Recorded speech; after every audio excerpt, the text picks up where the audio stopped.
Hello दोस्तों, स्वागत है आपका किस्से कहानियां चैनल पर। आज हम आपके लिए लेकर आए हैं एक सुंदर और जादुई रानी की कहानी। तो चलिए शुरू करते हैं।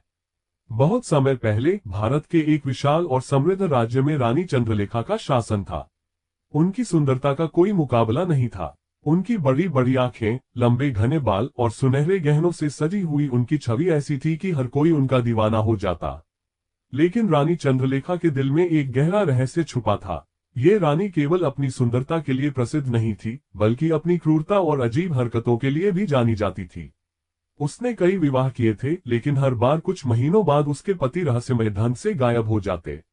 जब कोई इस बारे में सवाल करता तो रानी कहती कि उसके पति युद्ध पर गए हैं या किसी धार्मिक यात्रा पर हैं। सच ये था कि रानी चंद्रलेखा जादू टोने में माहिर थी। वह अपने हर पति को शादी के बाद खिलौने में बदल देती थी और उन्हें अपने महल के गुप्त कमरे में बंद कर देती थी। ये गुप्त कमरा महल के पिछले हिस्से में स्थित था और वहां जाने की अनुमति किसी को नहीं थी। उस कमरे में सैकड़ों खिलौने रखे हुए थे। हर खिलौना उन पुरुषों का प्रतीक था जिन्हें रानी ने अपनी जादुई शक्तियों से बंदी बना लिया था। वह इन खिलौनों को एक संग्रह की तरह सजाती और उन्हें अपनी शक्ति और विजय के प्रतीक के रूप में देखती थी। रानी चंद्रलेखा ने एक दिन घोषणा की कि वह फिर से विवाह करना चाहती है। राज्य भर में ये खबर फैल गई और हर युवा उत्सुक हो उठा कि शायद वह रानी का नया पति बन सके। इस बार रानी ने अपनी नजर एक युवा, सुंदर और बुद्धिमान व्यक्ति पर डाली जिसका नाम वीरेंद्र था। वीरेंद्र एक साधारण किसान का बेटा था, लेकिन उसकी बुद्धिमानी और साहस के लिए लोग उसकी बहुत प्रशंसा करते थे। जब रानी के दूत ने वीरेंद्र को महल बुलाया तो वह थोड़ा आशंकित हुआ, लेकिन उसने सोचा कि यह उसके जीवन का सबसे बड़ा अवसर हो सकता है। महल में पहुंचकर वीरेंद्र ने पहली बार रानी चंद्रलेखा को देखा। वह सचमुच अद्वितीय थी। उसकी सुंदरता को देखकर वीरेंद्र कुछ पल के लिए अपनी जगह स्थिर खड़ा रह गया, लेकिन वह जल्दी ही संभल गया। आपने मुझे बुलाया महारानी? वीरेंद्र ने झुककर कहा। रानी ने मुस्कुराते हुए कहा, हाँ वीरेंद्र, मैं तुम्हारे साहस और बुद्धिमानी के किस्से सुन चुकी हूँ। मैं चाहती हूँ कि तुम मेरे पति बनो।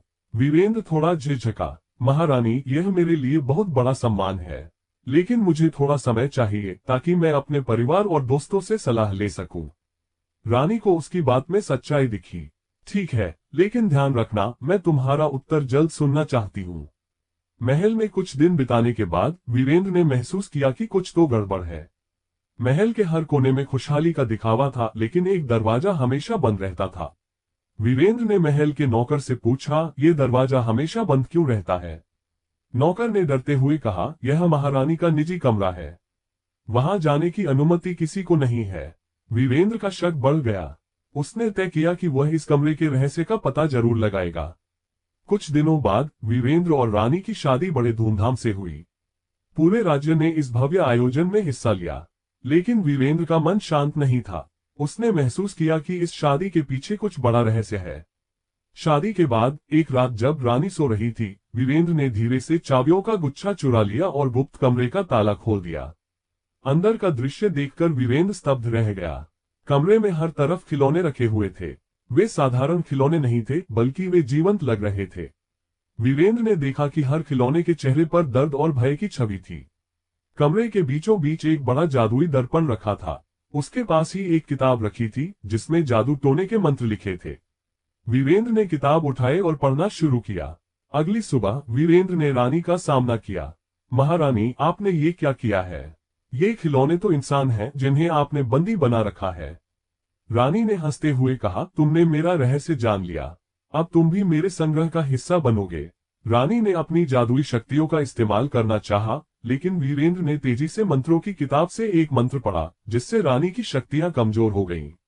वीरेंद्र ने जादुई दर्पण को तोड़ दिया, जिससे सभी खिलौने धीरे धीरे इंसानों में बदलने लगे। वे सभी पुरुष जो रानी के अत्याचार का शिकार बने थे, अब आजाद हो गए।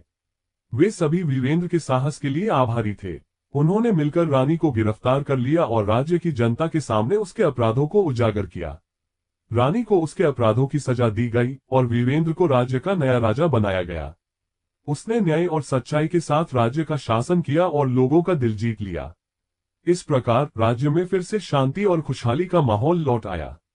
वीरेंद्र का नाम हमेशा साहस और सच्चाई के प्रतीक के रूप में याद किया गया। दोस्तों, इस कहानी से हमें ये सीख मिलती है कि चाहे स्थिति कितनी भी कठिन क्यों न हो, सच्चाई और साहस हमेशा जीतते हैं।